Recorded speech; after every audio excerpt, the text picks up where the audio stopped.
E aí, meus amigos do Revisão PGE, tudo certo? Vamos continuar com a nossa série de vídeos que trata da jurisprudência mais importante para concursos de advocacia pública, beleza? Hoje nós vamos falar especificamente de efeito vinculante no controle difuso e proibição ao amianto. Esses assuntos eles foram julgados nas ADIs 3406 e 3470, agora em novembro de 2017. Eu considero este aqui o julgado mais importante de 2017. Você vai entender e eu acho que você vai até concordar comigo ao longo do vídeo. Ele aborda dois assuntos muito importantes: direito ambiental, competência legislativa em direito ambiental e controle de constitucionalidade. Ele é uma mudança de paradigma no controle de constitucionalidade. Vamos começar pela parte de direito ambiental, porque através dela a gente compreende mais fácil o que foi decidido em direito constitucional, controle de constitucionalidade. Beleza? Então vamos lá. Primeiro, a gente sempre começa com perguntas fáceis, né? É permitida a utilização de amianto no Brasil? A legislação estadual pode proibi-la? Olha só, foi decidido agora em agosto do ano passado, as leis estaduais que proíbem o uso do amianto são constitucionais. Veja, as leis estaduais. O artigo 2º da Lei Federal 9055 é inconstitucional. O que esse artigo 2º fazia? Ele permitia a utilização de amianto no Brasil. Com isso, é proibido em todo o Brasil a utilização de qualquer forma de amianto. Beleza? Então, você já leva esse primeiro conhecimento com você. Amianto no Brasil está proibido. Pronto. Agora, o que é mais importante, vamos entender como é que se chegou nesse resultado, porque é isso que vão exigir de você para ser advogado público. Primeiro ponto. É competência legislativa concorrente. Artigo 24 da Constituição. Beleza? Então, legislar sobre a utilização de amianto no Brasil é competência legislativa concorrente. Segundo ponto, municípios e estados não têm competência legislativa para proibir uma atividade que foi expressamente autorizada pela norma geral da União. Olha só, em se tratando de legislação concorrente, a União ela faz normas gerais. Os estados fazem normas específicas regionais. E os municípios eventualmente suplementam essa legislação conforme artigo 30. Beleza? É assim que funciona. Se a União, que faz a norma geral, autoriza uma atividade, o Supremo entende, isso pelo menos desde as ADIs que julgou a questão da soja transgênica, o Supremo entende que se a União permite, os estados não podem proibir. Mas não foi isso que aconteceu nesse julgamento aqui. E por quê? Vamos seguindo que já já você entende.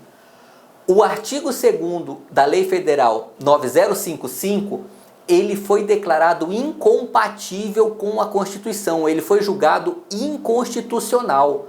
Porque ele foi julgado inconstitucional, ele deixou de ser uma norma geral válida.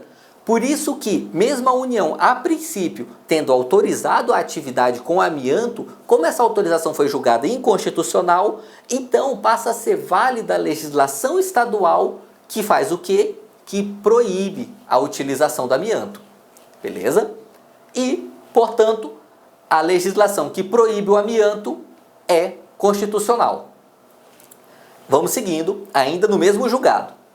Houve a inconstitucionalidade superveniente sobre a ótica material da Lei 9055, por ofensa ao direito à saúde, ao dever estatal da redução dos riscos inerentes ao trabalho por meio de normas de saúde, higiene e segurança e à proteção ao meio ambiente. Olha que interessante esse julgado, cara. O Supremo falou, o artigo 2º da Lei 9055, ele nasceu constitucional, ele nasceu válido, mas ele se tornou inconstitucional com o passar do tempo. Por quê? Por causa dessas normas aqui. Só que foi uma modalidade de inconstitucionalidade material. Vamos ver um pouquinho mais sobre isso para você entender no nível mais profundo esse julgamento. O que é essa inconstitucionalidade superveniente sobre a ótica material? Que para você eu trago um julgado 2013, mas ainda atual. Verificou-se a ocorrência do processo de inconstitucionalização decorrente de notórias mudanças fáticas, político, econômico e social e jurídicas. Veja, é isso que o Supremo e a doutrina entende por inconstitucionalidade superveniente material. É quando os fatos no mundo, eles mudam. Veja, esse julgado ele não tratava de amianto, mas esse raciocínio ele se aplica para o julgado do amianto que a gente está analisando. O que o Supremo argumentou? Ele falou o seguinte, olha, quando a Lei 9055 foi feita, era aceitável a utilização do amianto. Por quê? Porque a gente ainda não tinha pesquisas sólidas que demonstrassem que o amianto provoca algum tipo de malefício e porque nós não tínhamos materiais para substituí-lo. Então ele era importante para a indústria da construção civil. Mas atualmente não. Atualmente a gente tem material para substituí-los e a gente sabe que ele é prejudicial, especialmente porque causa câncer. Então, em virtude de tudo isso, a Lei 9055 até nasceu constitucional, mas os fatos mudaram. E quando os fatos mudaram, a gente teve uma inconstitucionalidade superveniente material. É legal você guardar contigo essa expressão, hein? Tenho certeza que ela vai ser muito cobrada. Vamos lá, vamos seguindo. Agora, a gente vai entrar em controle de constitucionalidade mesmo, viu?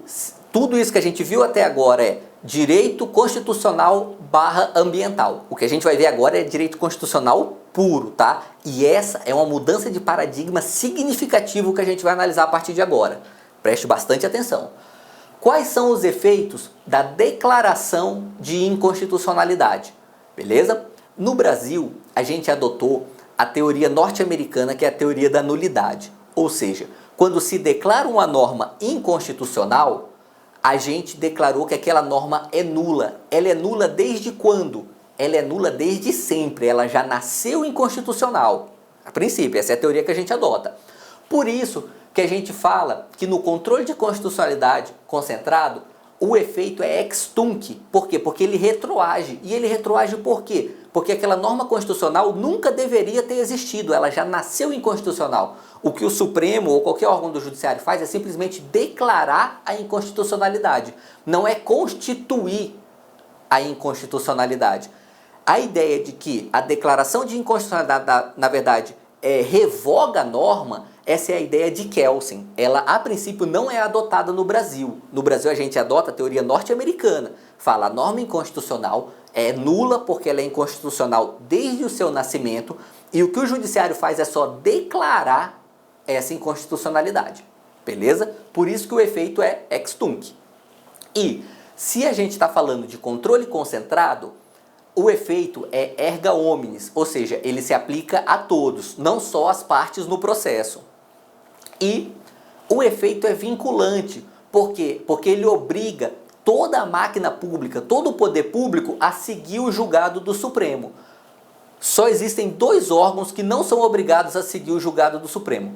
O próprio Supremo e o Poder Legislativo quando está legislando. Beleza? Vamos lá. E no controle difuso?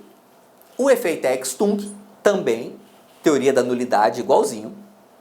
Só que ele é interpartes, ele não é mais erga omnes. No controle concentrado é erga omnes. No controle difuso é interpartes. Por quê? Porque só as partes do processo é que sofrem os efeitos daquela declaração de inconstitucionalidade em controle difuso. E não é vinculante. Por quê? Porque como foi decidido só dentro daquele processo específico, ele não vincula os demais órgãos, seja do judiciário, seja dos demais poderes. Beleza? Essa é a teoria que ainda é aceita no Brasil, é isso que a gente estuda em todo o livro básico de constitucional, e isso é, vamos dizer assim, é o mínimo de controle de constitucionalidade que você tem que saber. Beleza? Não esqueça isso daqui. Isso não foi revogado, mas foi modificado por esse julgado que a gente está analisando.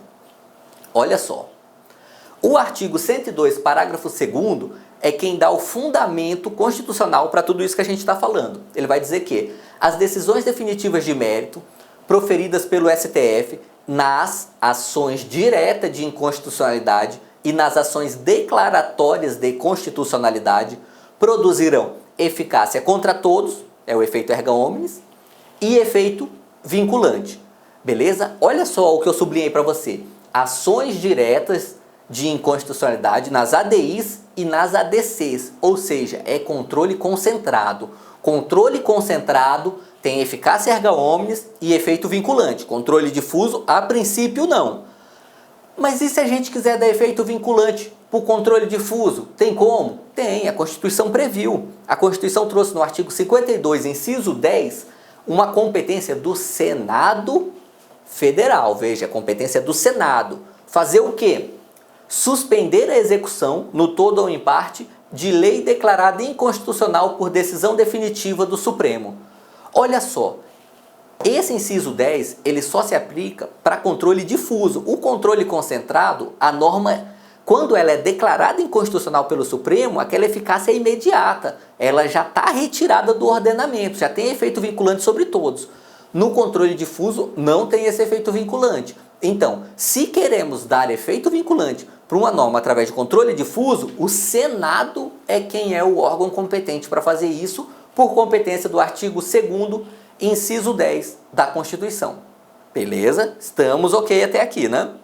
Só que, eis que o Supremo mudou essa história. Ele rompeu com esse paradigma. Ele fez o quê? Ele admitiu a abstrativização do controle difuso. Olha, esse assunto, abstrativização do controle difuso, não é um assunto novo. Eu era professor de Direito Constitucional na faculdade em 2012 e eu já passei um trabalho para meus alunos sobre isso, sabe?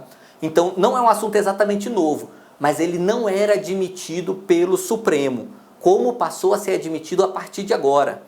Como que foi isso?